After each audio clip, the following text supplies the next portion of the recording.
All eyes on Rafa. गेल्या काही दिवसांपासून सोशल मीडियावर या हॅशटॅगची जगभर जोरदार चर्चा सुरू आहे. बॉलिवूडमधील अनेक कलाकारांनी हा हॅशटॅग चालवलाय. भारतीय क्रिकेट संघाचा कर्णधार रोहित शर्मा याची पत्नी रितिका सजदेव हिने देखील हा हॅशटॅग चालवला. मात्र ट्रोल झाल्यानंतर तिने आपल्या वॉलवरून हा हॅशटॅग हटवला.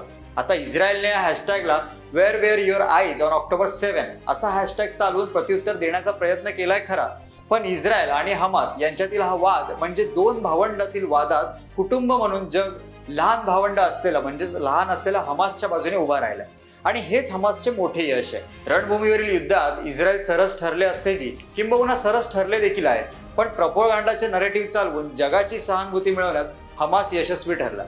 म्हणूनच ऑल आईज ऑन राफाला जगभरातील कोट्यावधी लोकांनी रिट्वीट केलंय. नमस्कार, मी विक्रांत नलावडे.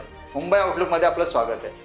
इस्रायल आणि हमास यांच्यात सध्या जे काही नरेटिव्ह वॉर सुरू आहे त्यावर चर्चा करण्यापूर्वी या दोघांमध्ये सुरू असलेल्या युद्धाची पार्श्वभूमी समजून घेणं गरजेचं आहे. पॅलेस्टाईन हा देश मुंबईपेक्षाही कमी लांबीच्या चिंचोळ्या गाझापट्टी आणि वेस्ट बँक अशा दोन भूभागावर वसलाय.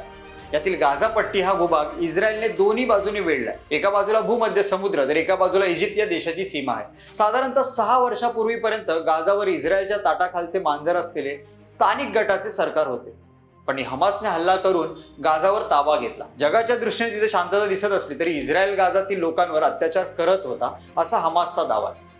या अत्याचाराचा कडेलोट झाल्याने हमासने गेल्या वर्षी 7 ऑक्टोबरला इस्रायलवर एकाच वेळी 2000 क्षेपणास्त्र डागत मोठा हल्ला केला.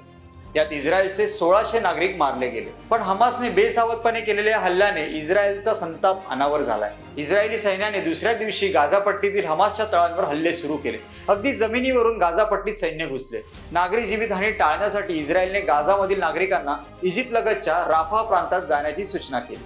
त्यावेळी गाझामध्ये 23 लाख लोक राहत होते.